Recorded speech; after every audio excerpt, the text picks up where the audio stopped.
jambes, l'émission 100% danse. Le deuxième jeudi du mois à 17h sur IDFM 98.0.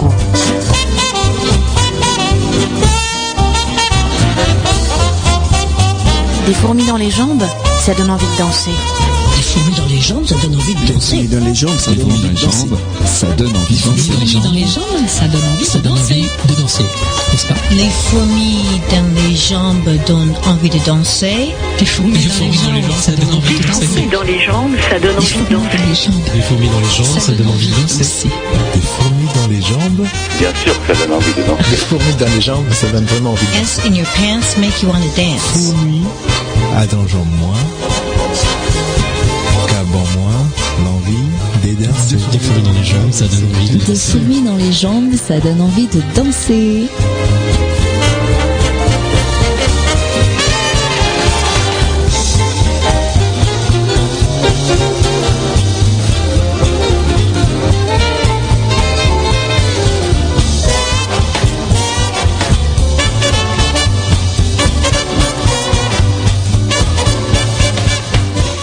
Bonjour à tous, Gaëlle pour l'émission Des fourmis dans les jambes.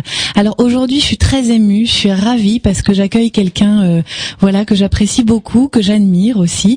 C'est Josette Lépine. Bonjour Josette. Bonjour Gaëlle. Et merci d'avoir accepté mon invitation. Alors Josette, on va rentrer dans le détail de ton parcours, de ton expérience, de la création du coaching somatique. On y reviendra. Mais alors, tu m'as apporté un cadeau et qui est un calendrier perpétuel et j'aimerais commencer l'émission par la citation d'aujourd'hui, jeudi 10 octobre. C'est assez instructif. Donc plutôt que de vous cantonner dans des méthodes éprouvées, n'hésitez pas à innover et à sortir des sentiers battus. C'est de cette façon que vous accomplirez davantage et que vous pourrez obtenir des résultats spectaculaires. Eh bien moi je trouve que ça décrit bien Josette Lépine. En écoutant ça, oui, je me dis qu'il n'y a pas de hasard et que c'est une très jolie synchronicité. Parce que c'est vrai que je me suis éloignée énormément des sentiers battus. D'ailleurs, j'en parle dans mon livre, que ça a été un très très long parcours. Depuis l'opéra, depuis toute petite fille. Enfin, j'ai même commencé la danse, j'avais 3 ans. Et je suis entrée à l'opéra à 8 ans. Et j'en suis partie, j'avais 32 ans. Après une grande maladie, mais entre-temps, mon corps s'est plié aux exercices les plus difficiles de la technique de la danse, où il m'a fallu apprendre et surmonter mes peurs, surmonter mes inhibitions, surmonter la douleur, accepter la rigueur, accepter la discipline, en même temps qu'il y avait des choses absolument extraordinaires. Il y avait la scène, qui est une expérience fabuleuse. Être sur scène et transmettre son émotion et sentir le public, sentir comment on peut transmettre la joie, l'amour, le bonheur à des personnes simplement par le mouvement. La danse est un art muet. Et pendant longtemps, c'est vrai que je ne savais pas parler. Bon, disons que ça a un petit peu changé maintenant. Maintenant, je transmets, donc je dois parler. J'ai appris à parler après avoir dansé, après avoir appris à danser. Mais c'est surtout que j'ai appris que le corps avait des ressources absolument extraordinaires. Et maintenant, ce que j'essaie de transmettre à d'autres personnes qui ne font pas de danse, puisque c'est une population de coachs, je me suis intéressée à comment transmettre la magie du corps, parce que le corps, c'est un véritable magicien quand on y ajoute aussi la conscience. Un corps sans conscience, ça n'existe pas. Et ça existe peut-être pour beaucoup de personnes, mais quand on apprend à y ajouter une conscience, et quand on est dans la réalité de sa propre conscience, que l'on sent comment ça se passe, et en même temps que je vous le dis, je me dis, est-ce que maintenant, là, je suis en conscience avec moi? Et alors? Non. Êtes-vous en conscience ou es-tu en conscience? Je me rends compte que je te dis tu depuis le début de l'émission alors qu'on s'est vous voyez juste avant. Bon voilà, on accueille. Oui, ça doit être mon grand âge. J'ai pas l'impression d'impressionner, mais peut-être que quand on regarde quelqu'un qui a passé un certain âge, hein, tu es jeune.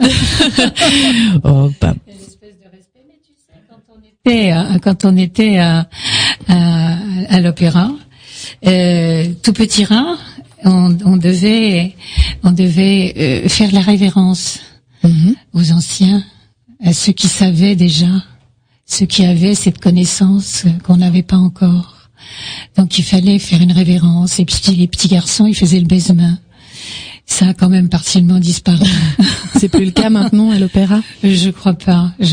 Et d'abord parce que l'école de danse n'est plus dans l'opéra. Maintenant, elle est à Nanterre.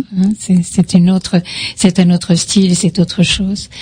Alors en fait, mon corps qui a beaucoup souffert et qui a tellement souffert que il a dit out un jour et il s'est arrêté et j'ai fait une grave maladie qui m'a empêché de continuer de danser.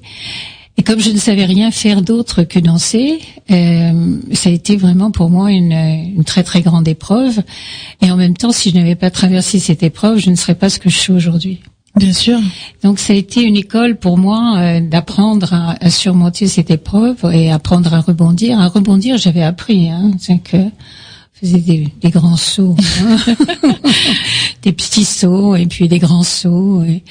Mais comment apprendre à rebondir quand on ne sait pas faire autre chose? Donc j'ai fait tout un parcours en essayant de trouver, en fait, j'ai fait un parcours dans la psychologie, j'ai fait beaucoup de formations, mais le fil conducteur de tout ça, c'était ma propre souffrance. J'essayais de me comprendre et de comprendre pourquoi je souffrais autant. Parce que je ne connaissais que l'opéra, je suis entrée à l'opéra tout petit et j'ignorais même qu'il y avait un monde à l'extérieur. Je savais pas. On a souligné ça dans une émission il y a quelque temps. En fait, on a organisé un sujet sur la reconversion du danseur. Alors, avec toutes les précautions à prendre autour de ce mot, la conversion, la reconversion, on a beaucoup parlé de ça. Et effectivement, les intervenants parlaient de cette souffrance et de cette espèce de non-connaissance d'un monde en dehors de la danse. En tout cas, à l'opéra. Plus à l'opéra. Oui, c'est beaucoup plus à l'opéra. Et puis maintenant, ça a changé. Oui, c'est ce qu'on disait. Et ça a beaucoup changé. Il y a une espèce de snobisme, une certaine prépondérance à être de l'opéra, qui méprisait un peu, même d'ailleurs, d'une façon inappropriée, parce que il y avait certainement des tas de très très bons danseurs dans des théâtres de province, mais quand on était de province, on n'était pas de l'opéra. Enfin bon, c'est une espèce de snobisme. Enfin, mon propos n'est pas celui-là. Mon propos, c'est plutôt de voir que et de parler de des possibilités du corps de tout un chacun, qui a ses ressources et qui a des ressources fabuleuses et que ces ressources ne sont pas mises en valeur. On a beaucoup mis en valeur dans notre civilisation, dans notre culture, le mental, la réflexion, le cerveau gauche. Et maintenant, c'est comme s'il y avait un retournement, un revirement. Les gens commencent à se poser des questions sur qu'est-ce que le corps, qu'est-ce que ce cerveau droit, qu'est-ce que c'est que la douceur. Comment est-ce qu'on peut apprendre autrement? Comment est-ce qu'on peut apprendre différemment? On en parlait tout à l'heure là en antenne. Tout à fait. Et je disais que un de mes rêves serait que de pouvoir aller dans des institutions, des écoles, apprendre aux jeunes adolescents à créer de belles relations, d'abord avec eux-mêmes et ensuite avec l'autre. Parce qu'on apprend beaucoup les mathématiques, le français, bien sûr que ce sont des bases indispensables.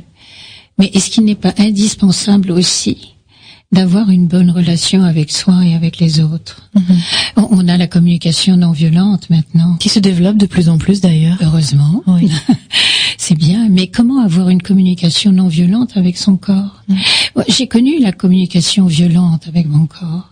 D'autant plus que tu le sais, tu as lu mon livre, ce n'est pas un secret. Je suis passée par l'alcool aussi. J'étais dans un tel désarroi que l'alcool, pendant un moment, a été un soutien pour moi. Je suis maintenant abstinente. Je vais fêter mes 21 ans d'abstinence.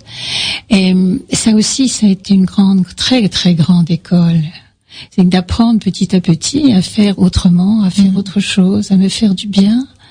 Et à accepter aussi d'avoir des failles. Parce que quand on danse, à l'opéra, on n'a pas le droit d'avoir de failles. Il faut les corriger immédiatement. Mm-hmm. Alors peut-être que ça m'a aidé un peu dans mon sevrage, mais maintenant, je pense que l'époque est différente et que les gens ont besoin d'autre chose, d'aller autrement, de vivre autrement. Et notamment avec, on parle beaucoup de cette crise aussi, mais qui donne et ouvre peut-être de nouveaux possibles. J'espère que ça va ouvrir de nouveaux possibles. Je pense qu'on va aller vers de nouveaux paradigmes, c'est-à-dire de créer ce qui n'a jamais été fait. Et nous avons une capacité extraordinaire dans notre cerveau, c'est cette plasticité neuronale, cette adaptabilité. Et là, c'est là maintenant qu'on va la mettre à profit pour changer, se transformer, accepter l'inéluctable, puisque c'est là et qu'il va falloir faire autrement, faire différemment. Et peut-être qu'on en arrive à des situations absurdes. Et c'est dans l'absurde qu'il faut trouver des solutions. Parce que la survie est là, et comment faire, et comment s'adapter à quelque chose, alors que, on est face à un mur, et que ce mur, il va falloir soit le contourner, soit le grimper, soit l'abattre. Comment on fait? Donc ça, c'est extraordinaire. Et c'est là où la conscience que l'on peut avoir de soi, et puis de l'autre aussi, va pouvoir nous aider. Donc j'ai créé ce coaching somatique après bien des errements, parce qu'un jour aussi quelqu'un m'a demandé, m'a dit, mais est-ce qu'il n'y aurait pas une possibilité que tu nous inventes quelque chose et que tu fasses bouger les coachs, parce qu'ils sont toujours dans leur chaise. Et en moi-même, j'étais pas bien dans mon travail en tant que psychothérapeute. Les gens venaient, ils s'asseyaient, j'étais assis en face. Et puis voilà, on vivait dans une culture de chaise. Je sais pas si vous avez remarqué, on se lève le matin, on s'assoit devant la table à manger, on s'assoit dans le métro. Devant l'ordinateur. On s'assoit dans la voiture, on s'assoit là où on s'assoit à la radio. Non mais t'inquiète pas, Josette, à la pause, je te propose qu'on danse. Alors juste avant de continuer, parce que peut-être que certains auditeurs connaissent, peut-être d'autres non, tu parles de coaching. Alors moi j'aimerais bien avoir ta définition, que tu nous dises, parce qu'on entend beaucoup parler de coaching, de toutes sortes de coaching, qui ne sont pas forcément du coaching. Donc, pour toi, la définition, même de manière très simple, en fait, de l'accompagnement que tu proposes, en tout cas, coaching. Après, somatique, on le collera à côté pour... tu viens de le dire, à l'accompagnement. On a tous eu, dans notre vie, des personnes qui nous ont coachés. Ça peut être un parent bienveillant, ou une tante, un oncle, une marraine, un parrain, ou un ami. Quelqu'un qui nous a accompagnés à un moment où on avait besoin d'être pris par la main pendant quelques instants, pendant quelques moments. Quelqu'un qui a été suffisamment bienveillant, à l'écoute. Quelqu'un qui était là et qui a vraiment repris ce que on avait de souffrant, de difficile, de difficulté, en étant justement au pied d'un mur, et qu'il fallait faire un choix ou qu'il fallait contourner, et qui nous a aidés. On a eu ça, des accompagnants. Le coaching, c'est pas quelque chose de nouveau, c'est un mot qui vient du mot cocher, celui qui tient les rênes. C'est vrai qu'on met un peu le mot coach un peu à toutes les sauces. Et moi, je préfère le mot accompagnant. Parce que on peut accompagner quelqu'un qui est un aveugle, qui est là au bord d'un trottoir et qui a besoin de traverser. On va lui donner la main pendant juste un petit temps, juste le temps de pour qu'il traverse. Mais c'est lui qui va traverser. C'est lui qui traverse. On est juste là pour le sécuriser pendant un moment. Et puis après, on se quitte. Et c'est ça le coaching. C'est ce moment extraordinaire où on a peut-être besoin, mais c'est vrai que il faut quand même une certaine humilité pour aller demander de l'aide. C'est pas très franco-français. C'est pour ça que c'est coaching d'ailleurs, que c'est un mot qui n'est pas très franco-français. Oui, on l'a un peu américanisé, anglicisé. On lui a donné un peu quelque chose là qui le rend un petit peu différent. Mais il n'empêche que, personnellement, le jour où j'ai accepté d'avoir un problème avec l'alcool, et que je me suis acceptée à moi-même, ce jour-là, j'ai perdu mon ego. Là, je suis tombée par terre. L'ego, en plus on en parlait hors antenne, de la danseuse aussi. Ah ben dans la danseuse qui doit être parfaite, qui doit être impeccable. Non, j'étais bien loin de ça. Donc ce jour-là, j'ai été aux Alcooliques Anonymes parce que j'avais essayé plein d'autres choses. J'étais quand même psychothérapeute, etc. Je travaillais avec des médecins. Et puis là, j'avais un truc qui n'allait pas. Bon, c'est vrai que j'ai eu la chance. J'ai eu beaucoup de chance dans ma vie. La preuve, je suis là. Ah, c'est gentil, merci Josette. Du coup, elle me Moi, j'ai de la chance. Oui, voilà, merci vous.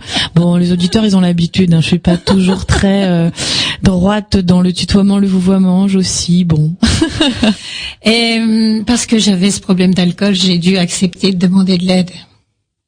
Parce que ce jour-là, j'avais des pères autour de moi, aux Alcooliques Anonymes, qui m'ont dit, écoute, tu vas faire ce qu'on te dit de faire.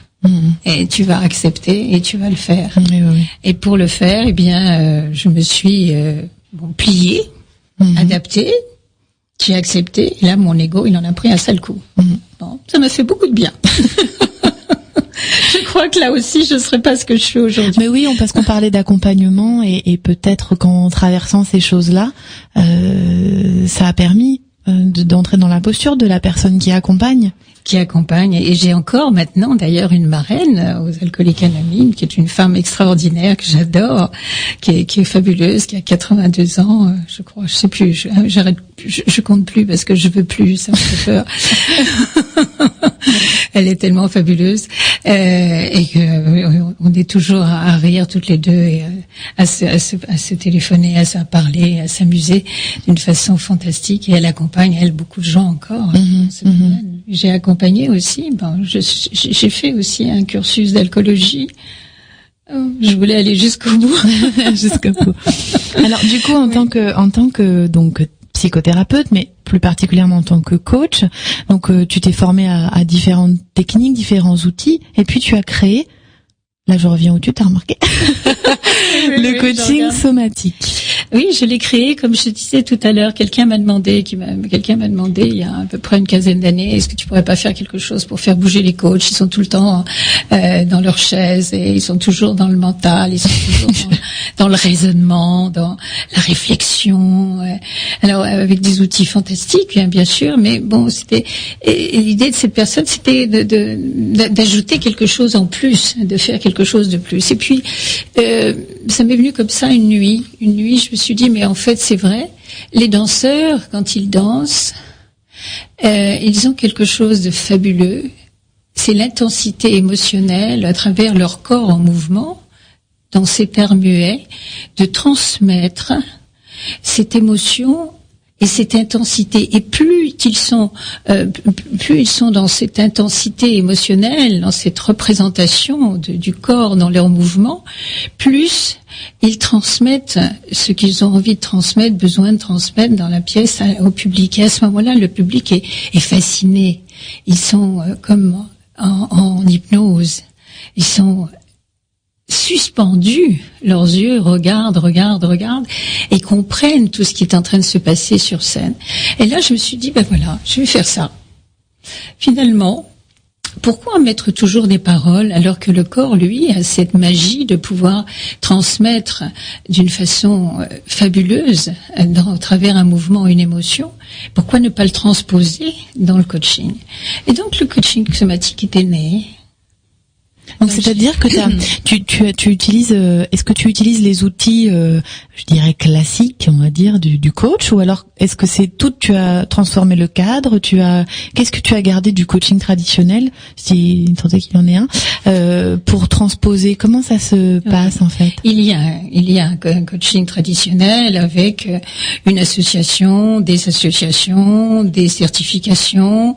qui sont le label en fait d'un savoir-faire et d'un savoir-être dans certaines circonstances pour travailler à la fois avec l'humain et à la fois dans les entreprises avec des groupes.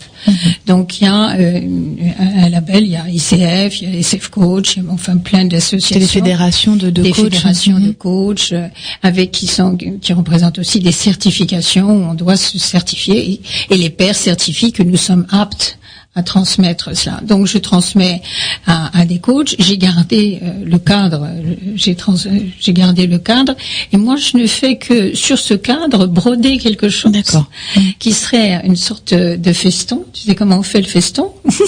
Donc en couture, et qui revient comme un mouvement systématique sur tout ce que l'on peut dire ou faire, et qui s'appelle le non-verbal, qui est très important.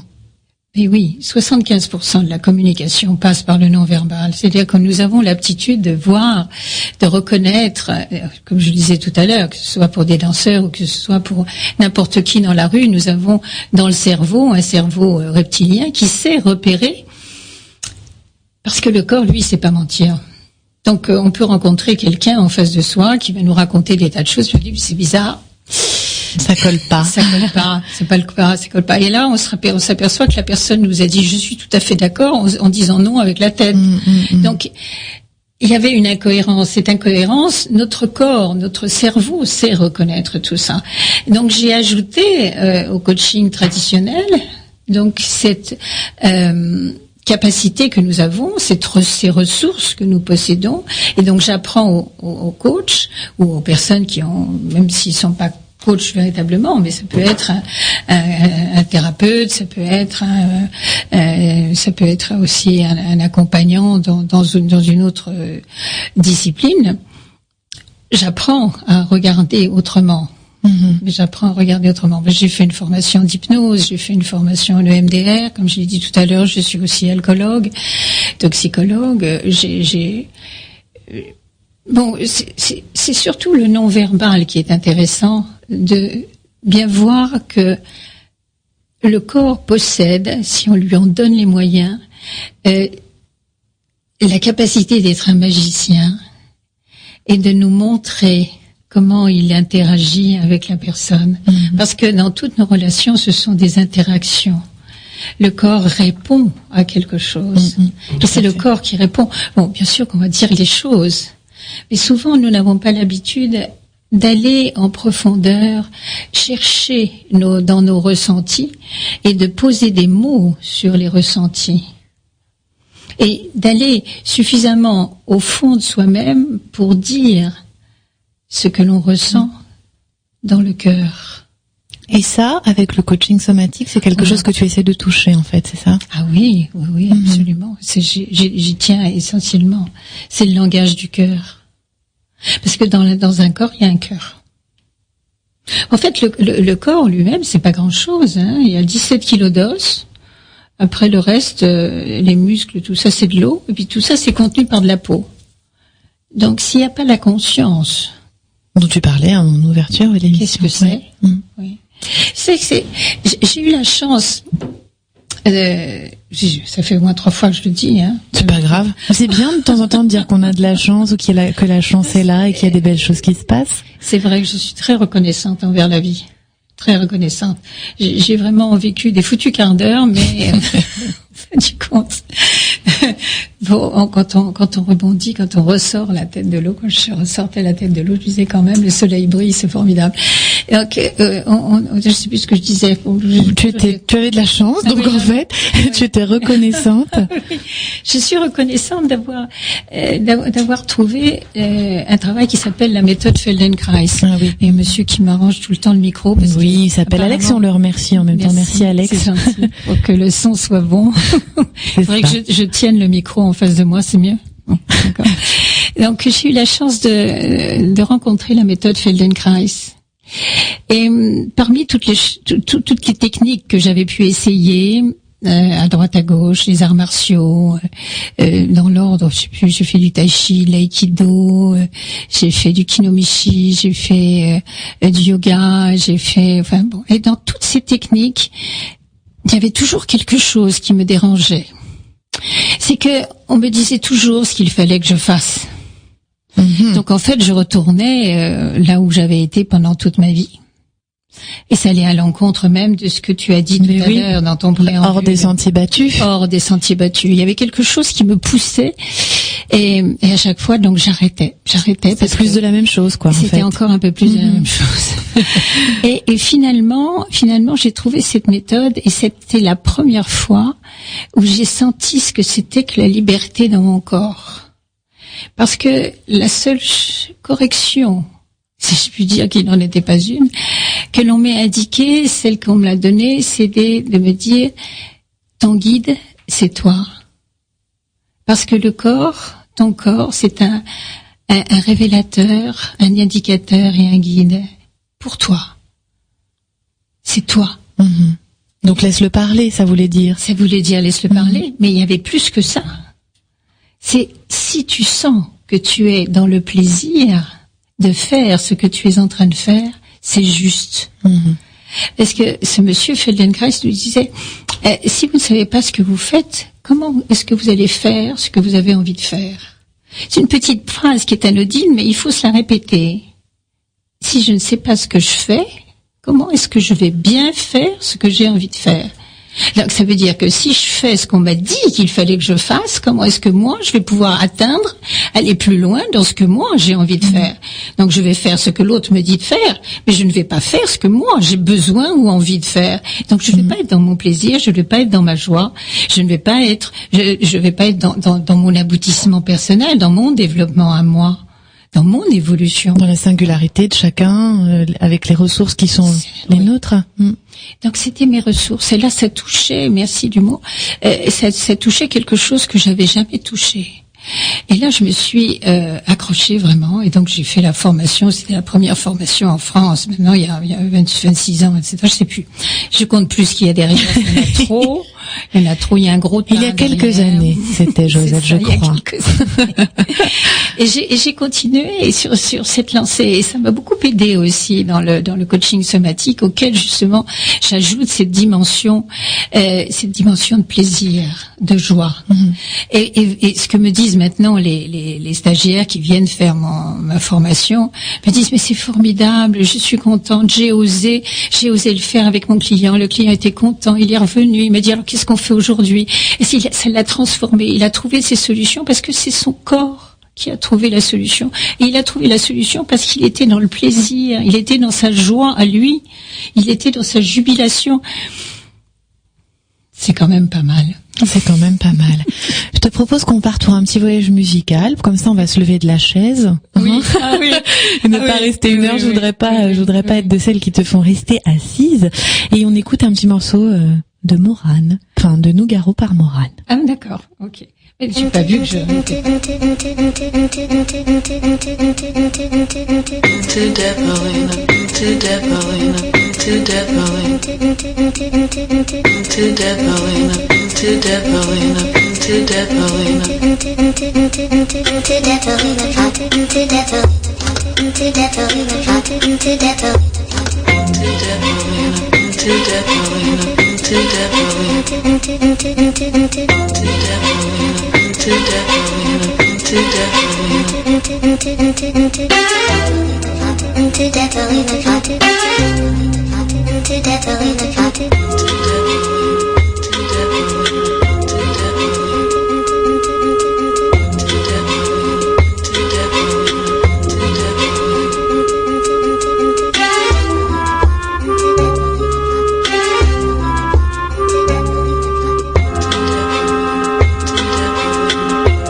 Alors même pour les pauses musicales, on sort des sentiers battus puisque j'imagine que les auditeurs l'ont compris.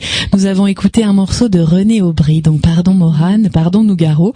Voilà, on accueille ce qui se présente spontanément et dans l'instant. Alors Josette, je voulais qu'on entre un peu plus justement dans le concret d'une séance en coaching somatique. Par exemple, si moi je veux venir me faire coacher, comment ça se passe ? Qu'est-ce que tu vas me faire faire ? D'abord, je vais écouter et recevoir quel est ton problème. Je vais déjà avoir une posture de respect, respectueuse, en écoutant qu'est-ce qu'il y a qui va pas. Et assez rapidement, je vais prendre dans ton discours des mots, oui, mots TS, qui représentent en fait tes mots, MOAUX, et qui sont symptomatiquement les désordres que tu ressens. Et plutôt que de continuer à te laisser beaucoup parler, donc je vais mettre cela en forme et te proposer de jouer un jeu. Et le mot qui sera symboliquement en fait le réceptacle, le contenant de la difficulté que tu traverses, ce mot, on va le mettre en scène, entre guillemets. D'accord. Toutes les deux, dans un jeu, peut-être un jeu de rôle, peut-être autre chose. Ça va dépendre du thème, ça va dépendre de ce qui se présente, d'accord. Et à ce moment-là, cette métaphore qui serait représentative de ce que tu ressens à l'intérieur de toi et que tu as prononcé sans avoir véritablement conscience que c'était l'importance de ce que tu ressentais et que le mot est venu ratifier cette souffrance intérieure. Donc je vais te proposer de la mettre dans ton corps cette fois et de la reconnaître. D'accord. Plutôt que de l'évacuer ou plutôt que de la minimiser ou d'essayer de l'ignorer.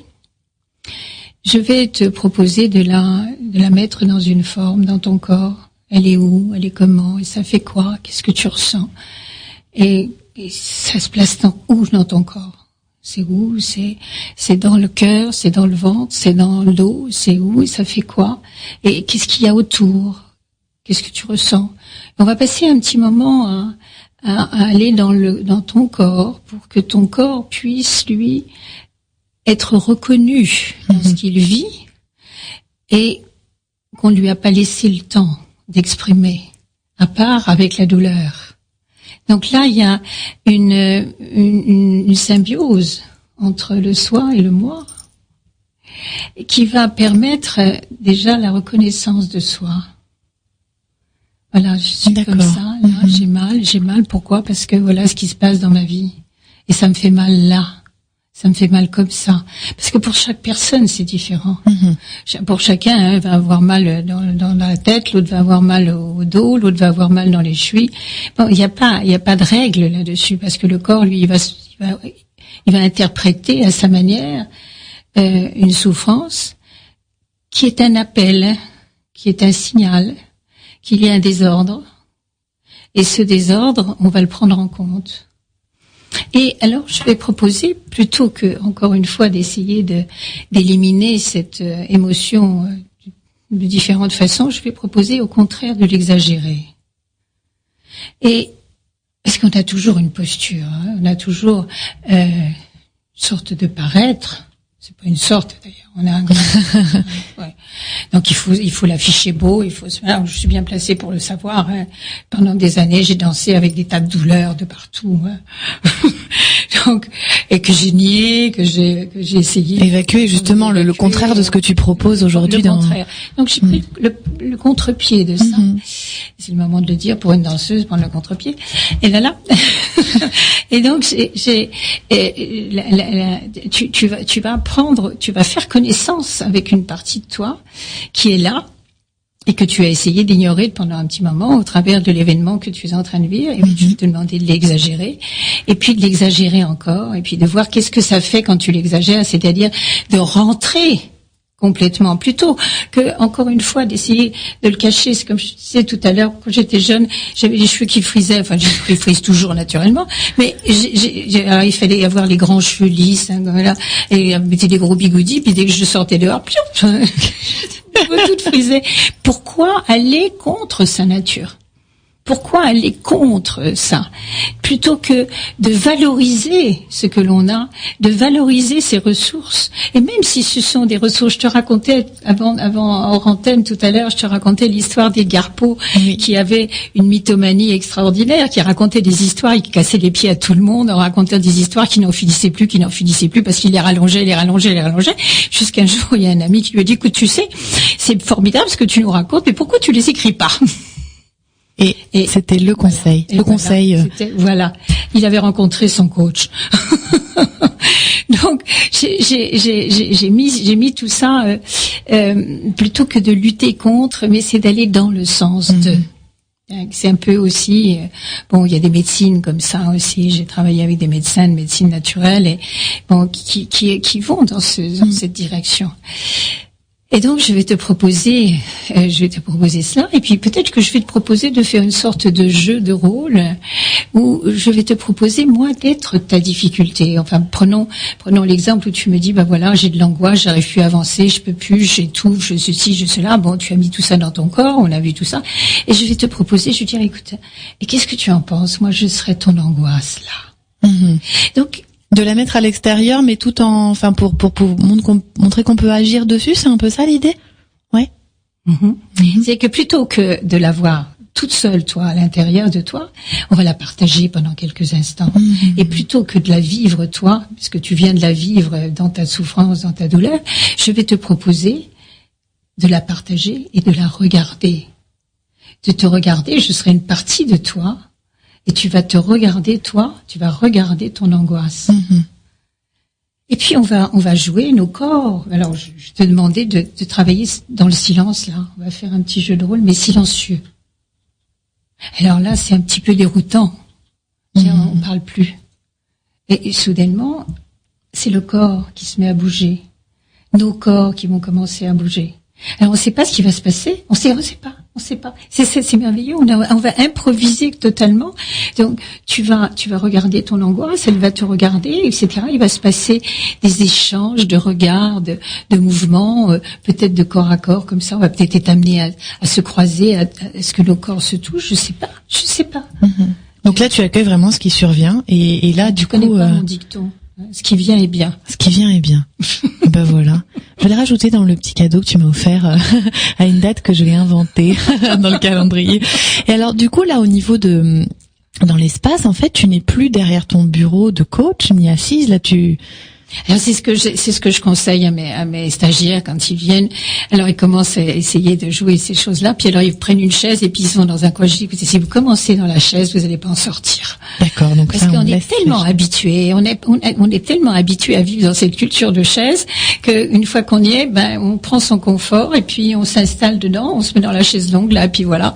Et puis alors on commence à parler, et puis le temps passe et puis il s'est rien passé et la personne s'en va et puis voilà, je dis, mais qu'est-ce qui c'était quoi le cœur de la séance, là? Alors que là, eh bien, il s'est passé des choses. On a bougé, on a vécu, on s'est regardé. Et puis, ça dure très peu de temps. Ça va très vite. La personne s'arrête. Je dis, mais, prenez le temps. Essayez de voir. Qu'est-ce que vous avez vécu? Essayez de revivre.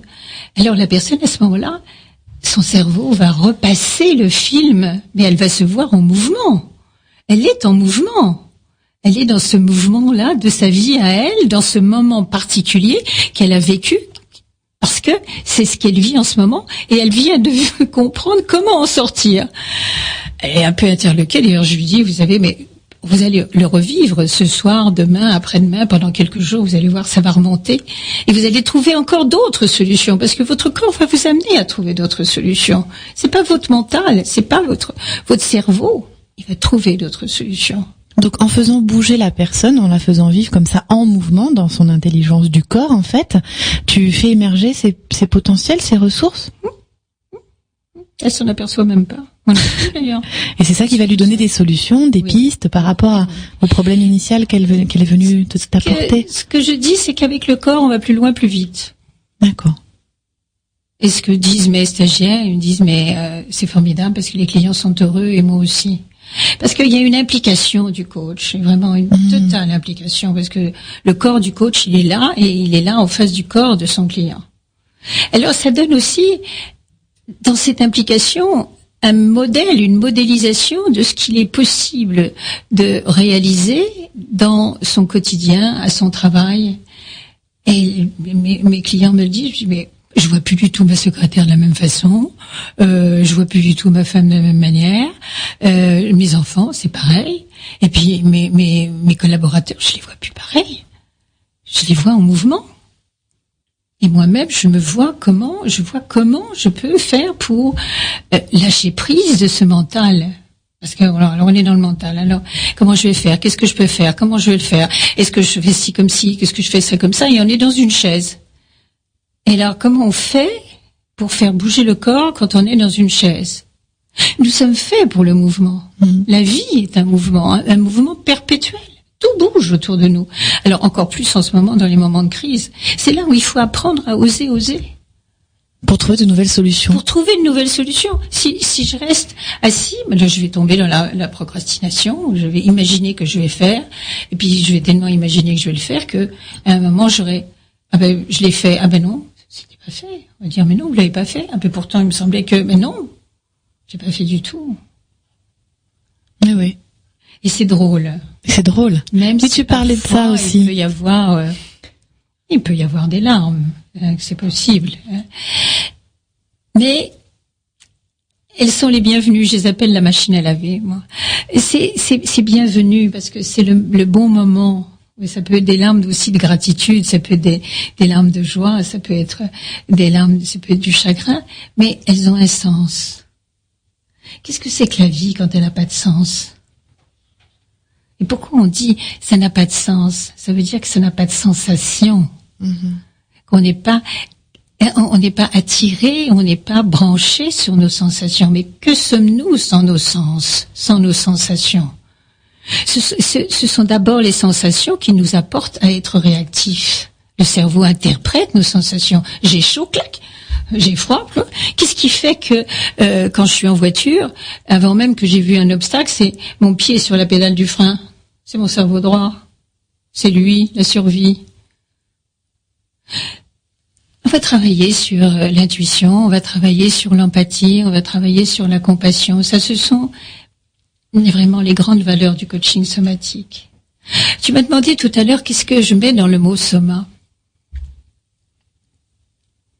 Le soma, c'est à la fois le corps, mais c'est pas un corps malade, c'est un corps vivant, c'est un corps d'émotion, c'est un corps qui a besoin de sens, c'est un corps qui vit sur la planète, c'est un corps qui est en relation avec les autres, c'est un corps qui a besoin de se sentir lui-même, d'être dans sa conscience que j'existe, que quand je suis en train de te parler, je peux être en même temps dans mes pieds et dans ma tête en même temps, et aussi bien que je suis en train de sentir mes doigts qui sont croisés là, maintenant. C'est d'être totalement avec moi et avec l'autre aussi. Dans un état d'ouverture, en fait, c'est ça que tu es en train de souligner, voilà, de conscience de ce qui se passe. Conscience de ce qui se passe. De soi et de l'autre. Oui, de soi et de l'autre. C'est Platon qui, le premier, a décidé qu'il fallait nier le corps. Il pensait que ça scindait le corps, que les sensations, les émotions empêchaient justement cette rationalisation, cette sériosité dont avait besoin l'esprit pour prendre des décisions rationnelles. Alors après, évidemment, tout le monde s'est engouffré là-dedans, commencé par l'Église, et on a nié le corps, on a pris l'habitude de nier le corps. Est-ce que l'époque n'est pas venue maintenant de réhabiliter le corps et de lui redonner sa véritable place et sa valeur? Est-ce que ce serait pas ça le nouveau paradigme? parce qu'on a peut-être plein de choses à découvrir et j'espère qu'on va découvrir. J'espère que je vais pouvoir réussir à entrer dans une dimension où le coaching somatique pourra apprendre justement à ces adolescents à cultiver une bonne relation avec eux et avec leurs amis, leurs copains, leurs parents, peut-être même leur maître. Qui sait? Qui sait? Il y a une dimension importante que tu avais soulignée aussi, c'est la dimension de joie. Oui. C'est-à-dire que le corps, ça nous donne aussi de la joie, ça procure de la joie, du plaisir. Tu parlais du coaching avec le plaisir.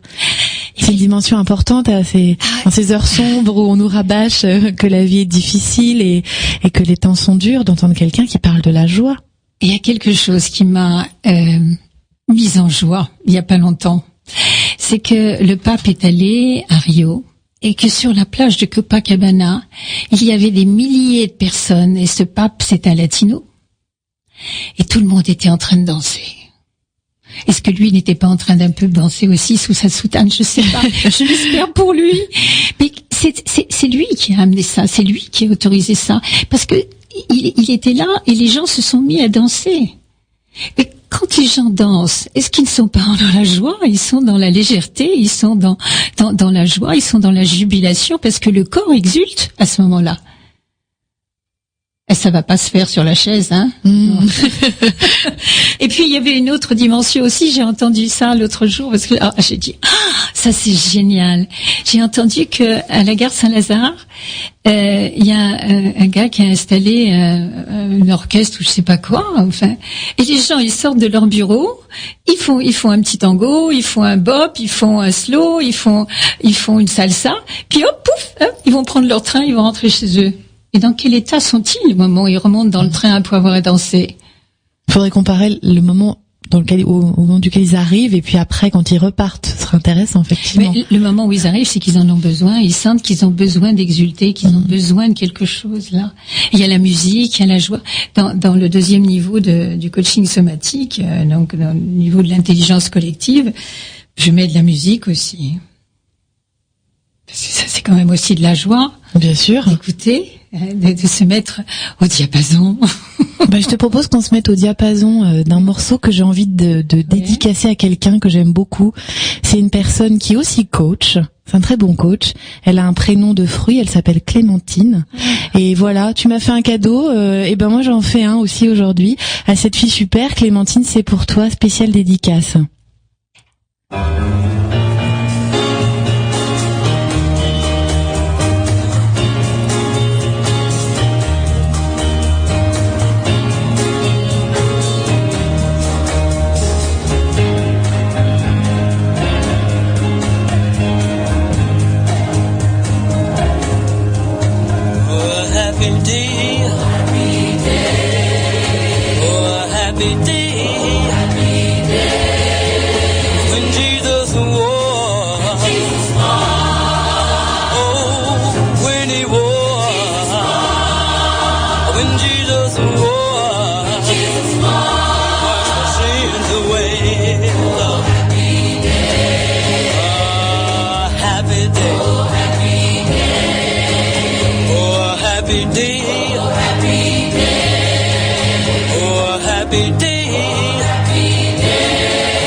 Voilà, Happy Day.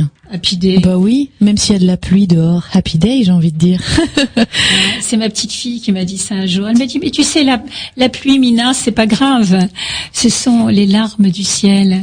Mais ça peut être des larmes de joie, puisque derrière le gris, il y a du bleu.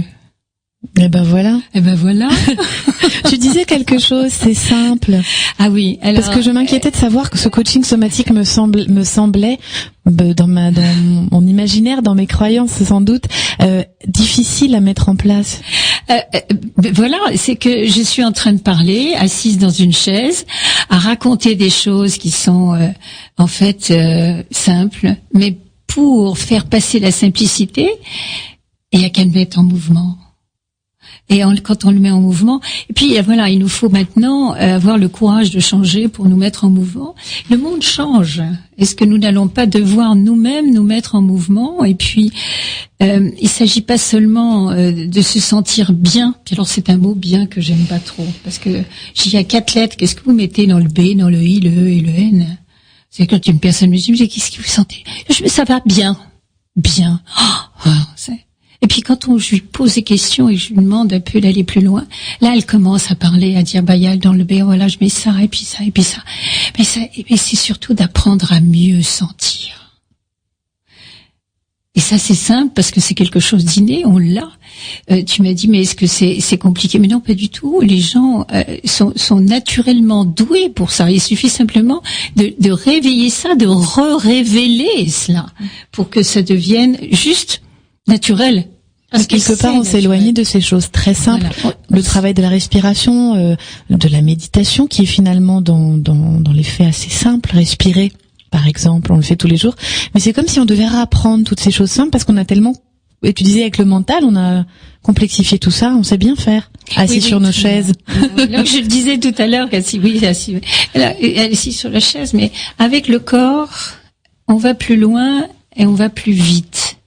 C'est-à-dire qu'on va plus loin à l'intérieur de soi et aussi dans ses directions, pour aller vers ses objectifs. Et on y va plus vite parce que le corps nous y accompagne. Est-ce que le corps n'est pas notre plus beau coach? On parlait tout à l'heure de coach. Mais c'est un accompagnant extraordinaire et c'est l'accompagnant du changement. Tous les jours, il change. Et puis toute notre vie, il change. Morphologiquement, on change. Mais on s'identifie toujours à moi, même si on voit une photo de nous tout petits, c'est toujours tu parlais de l'ego tout à l'heure. Il y a quelque chose qui reste immuable, c'est soi, le cœur. C'est celui-là qui est à cultiver. On va pleurer, Josette. Pourquoi? Les larmes de joie. Il faut lui mettre de la joie, il faut l'entraîner à la jubilation, à s'extérioriser dans la beauté que peut représenter d'être dans la joie et d'être continuellement dans la joie. C'était de traverser. Bien sûr qu'on peut avoir des événements terribles dans notre vie, mais si au fond on a cette foi en soi que le cœur, il est là pour soi, ça passe mieux. Moi, j'aurais aimé savoir ça il y a longtemps. Mais tu n'auras pas fait le même chemin, peut-être. En tout cas, j'encourage vraiment les auditeurs, coach, non coach, à lire ton ouvrage, Le coaching somatique ou l'intelligence du corps en mouvement. Alors, on peut le trouver d'ailleurs plus d'informations sur le site internet. Tu as un site internet. Alors, sur mon site qui est moncoaching.net. tout attaché, moncoaching.net. On peut le trouver aussi sur le site des éditions Valeurs d'Avenir, qui est mon éditeur. On peut le trouver en me téléphonant aussi. Voilà, donc toutes les coordonnées sont sur le site et il y a aussi la démarche et toutes les formations. Voilà, donc si des coachs, des accompagnants veulent aussi s'initier au coaching somatique, ben tu formes les professionnels de demain. Je forme les professionnels. Mais écoute, ils sont contents, ils reviennent. Presque tous reviennent doubler le stage, tellement ils sont contents. Bien alors. Oui. Et puis il y a maintenant un groupe de pairs, il y a une association, il y a un groupe de pairs. De la supervision aussi. Il y a une supervision, on fait. Et puis je vais maintenant former aussi en Belgique, où je travaille avec l'école Novaterra. Je vais en Suisse, où je travaille avec l'école Coaching Service. Je vais en Russie, je vais en Lituanie, bientôt en Espagne. Et je sais plus encore où je t'ai dit, je sais plus. Oh ben je vois, la Suisse, tu l'as dit. Je crois qu'on a fait le tour des pays que tu l'as mentionné tout à l'heure. Oui, je crois. Mais peut-être qu'il y en a d'autres qui viendront après. On te le souhaite en tout cas, Josette. Merci d'avoir accepté mon invitation. C'est un plaisir vraiment de te recevoir, de partager ces choses autour du coaching, de la danse, du mouvement. Et tu vas pas y couper, Josette. Je vais te faire dire le petit gimmick de l'émission qui est des fourmis dans les jambes. Ça donne envie de danser. Alors, des fourmis dans les jambes, ça donne envie de danser et je ne rêve que de ça. C'est de mettre en mouvement le plus de monde possible pour que toutes les petites jambes animées de milliards de petites fourmis puissent gambiller dans la joie. Eh bien, merci Josette. Merci aux auditeurs de rester fidèles à l'émission. Merci Alex pour le son. Et je vous retrouve au mois de novembre pour une autre édition de Des fourmis dans les jambes. Merci Josette. Merci Gaëlle. 100% danse. Le deuxième jeudi du mois à 17h sur IDFM 98.0.